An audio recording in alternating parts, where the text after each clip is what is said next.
আসসালামু আলাইকুম, welcome to ছোটস food lab. আজকে আমরা নতুন একটি রেসিপি নিয়ে এসেছি।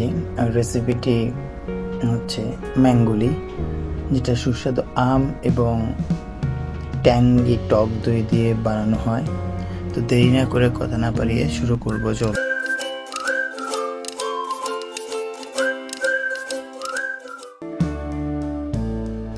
ম্যাঙ্গোলি বানানোর জন্য এখানে একটি বোল নিয়ে নিয়েছি, আর বোলের উপরে একটি স্ট্রেনার দিয়ে দিব। স্ট্রেনারের উপরে একটি সুতি কাপড় আমি ব্যবহার করেছি, আর এই সুতি কাপড়ের উপরে আমি দইটা দিব, যাতে দইটা ভালোভাবে দইটা থেকে পানি বের হয়। আর আমি এখানে টক দই ব্যবহার করেছি 250 গ্রাম। আপনারা চাইলে আরো বেশি ব্যবহার করতে পারেন।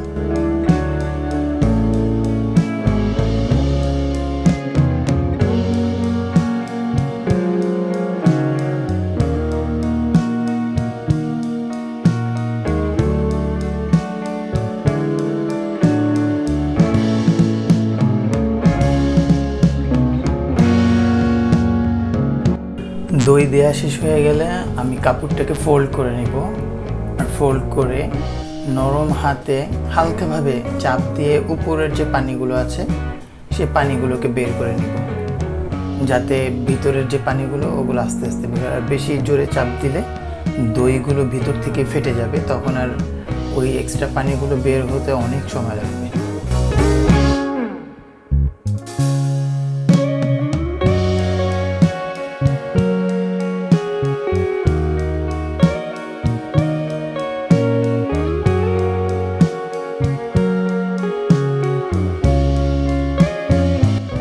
যখন পানিগুলো বের হয়ে যাবে তখন আমি কাপড়টাকে এইভাবে করে ফোল্ড করে এই স্ট্রেনারের মধ্যেই ভারী কিছু একটা দিয়ে এইভাবে রেখে দিব। ওভারনাইট রাখতে হবে, যত বেশি রাখবেন তত বেশি ভালো পানিগুলো ঝরবে। আর শেষের রেজাল্টটা কি হবে সেটা আপনাদেরকে আমি দেখাবো।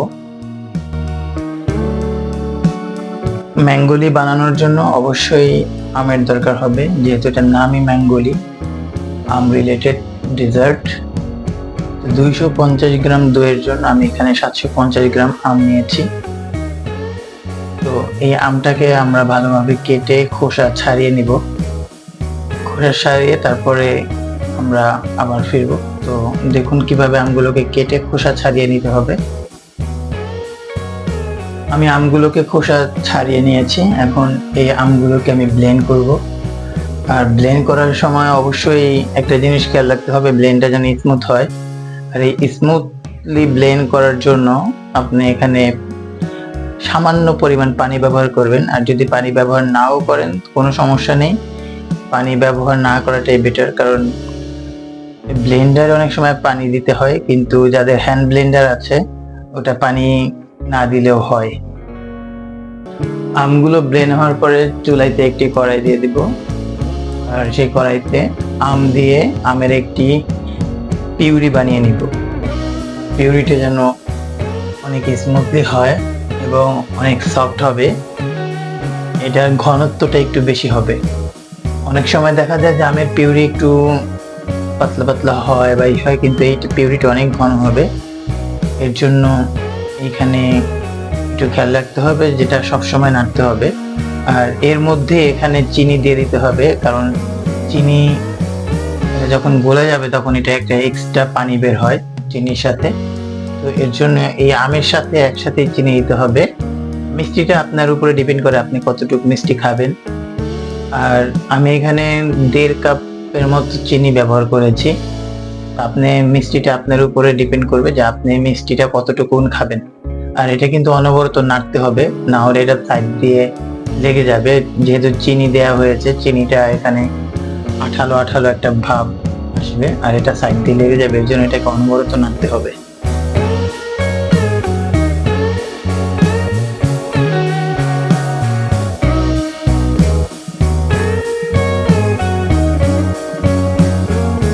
দুই থেকে 3 মিনিট নাড়ার পরেই এটার কালার চেঞ্জ হয়ে গেছে, এটা আরো গাঢ় কালার হয়ে গেছে। এইভাবে করেও আরো 2-3 মিনিট নেড়ে নিব। আরো 2 মিনিট নাড়ার পরে এটার কালারটাও চেঞ্জ হয়েছে আরো, এবং এটা দেখেন কতটুকুন হয়ে গেছে। তো এখন এটাকে আমরা নামিয়ে একটি বাড়িতে ঢেলে ঠান্ডা করে নিব। তো দেখুন এটার কালারটা কিরকম এসেছে। তো এখন আমরা দইয়ের ইসে চলে যাব। দইটাকে দেখুন, বলেছিলাম যে দইটাকে দেখাবো। দেখুন দইটা কতটুকুন গাঢ় হয়েছে এবং এটার রেজাল্ট কি আসছে এটা ওভারনাইট রাখার কারণে। দেখুন একদম ছানার মতো করে একটা পরত পড়ে গেছে, যেটাকে আপনি এখন ভেঙে ভেঙেও নিতে পারবেন। ঠিক এরকম দইটা হতে হবে, তাহলেই আপনি যত এটা ঠিক হবে, দইটা যত সেট হবে, তত আপনার এই ম্যাঙ্গোলিটা অনেক সুন্দর হবে। এই দইটাকে আমরা আরো স্মুথ করার জন্য এইখানে একটি বাটি নিব এবং বাটির উপরে একটি স্ট্রেনার দিয়ে দিব। আর এই স্ট্রেনারের উপরে আমরা দইটাকে দিব।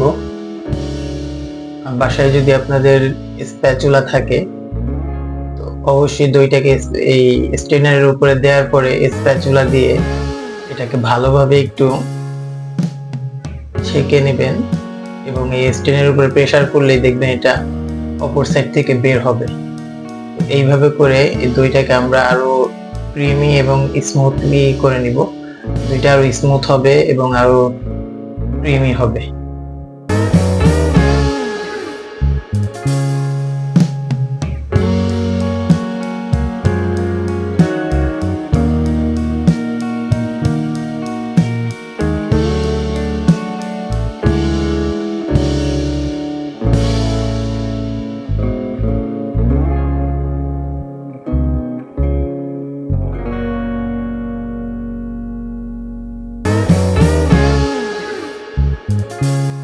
তো দেখতেই পাচ্ছেন দইটা কিরকম একটা ক্রিমি একটা ভাব চলে আসছে। এখন এখানে একটা হুইস্ক নিয়ে নিব। হুইস্কের সাহায্যে আমি এই দইটাকে এখন ফেটবো ভালোভাবে, এবং ভালোভাবে ফেটার পরে এটা আরো বেশি ক্রিমি হবে এবং আরো বেশি স্মুথ হবে।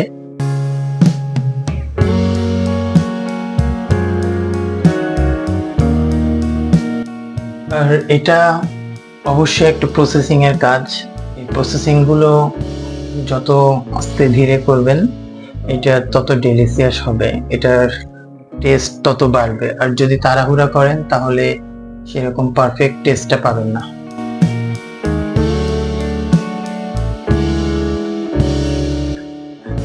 দইটাকে ভালোভাবে ফেটার পরে এখন এটার রেজাল্ট আপনারা দেখতে পাচ্ছেন, এটা অনেক ক্রিমি হয়েছে। এই অবস্থায় এখানে আমরা এখন আমের পিউরিটাকে দিয়ে দিব। আর সব পিউরি আমি একসাথে দিচ্ছি না, আমি এখানে ভাগে ভাগে দিচ্ছি। তো আপনারা ওই ভাগে ভাগে দিবেন এবং হুইস্কের সাহায্যে এটাকে মিক্স করতে হবে, আর ভালোভাবে মিক্স করতে হবে। তো চলুন আমরা এই প্রসেসিংটা শুরু করি।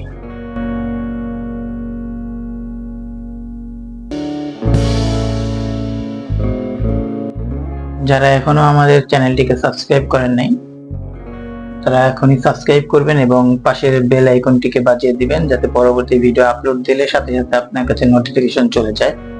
আর ভিডিও যদি ভালো লেগে থাকে তাহলে অবশ্যই লাইক, কমেন্ট এন্ড শেয়ার করবেন। আমার ফার্স্ট লেয়ার দেওয়ার পরে আমি সেকেন্ড লেয়ার দিব। দেখুন কিভাবে স্মুথলি এটা মিক্স হয়েছে এবং সুন্দর একটি কালার আসছে। তো এইভাবে করে আবার আমি সেকেন্ড লেয়ার এখানে ব্যবহার করব। তো সেকেন্ড লেয়ার ব্যবহার করে আবার আমি এটাকে হুইস্ক করব এবং এটাকেও ভালোভাবে মিক্স করে নেব।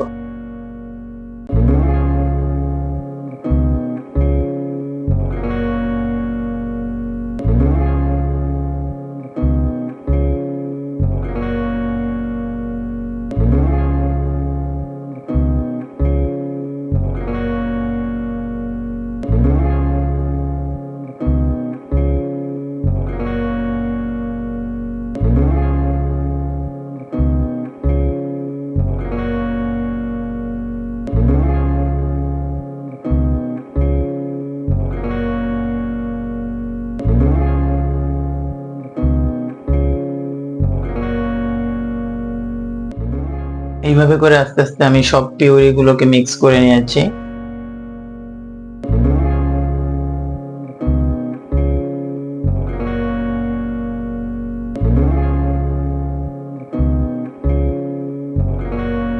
আমি স্টেপ বাই স্টেপ সব প্রসেসিং গুলো আপনাদেরকে দেখানোর ট্রাই করেছি। তো এই কাজগুলো যত আস্তে ধীরে করবেন এর রেজাল্টটাও তত সুন্দর আসবে।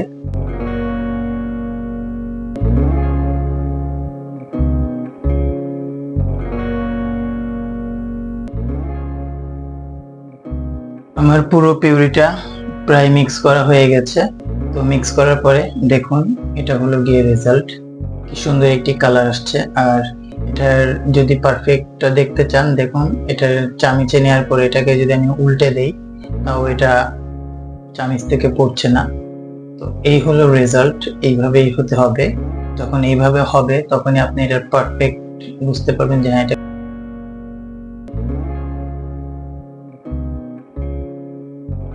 এই ছিল আজকের ম্যাঙ্গোলি রেসিপি। তো চলুন এখন আমরা এটাকে সার্ভ করি।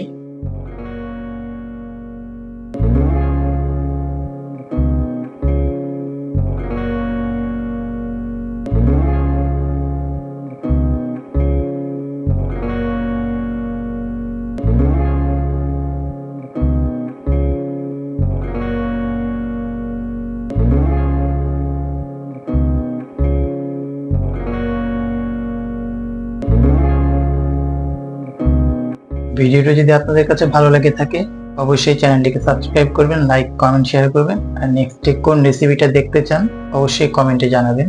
আসসালামু আলাইকুম।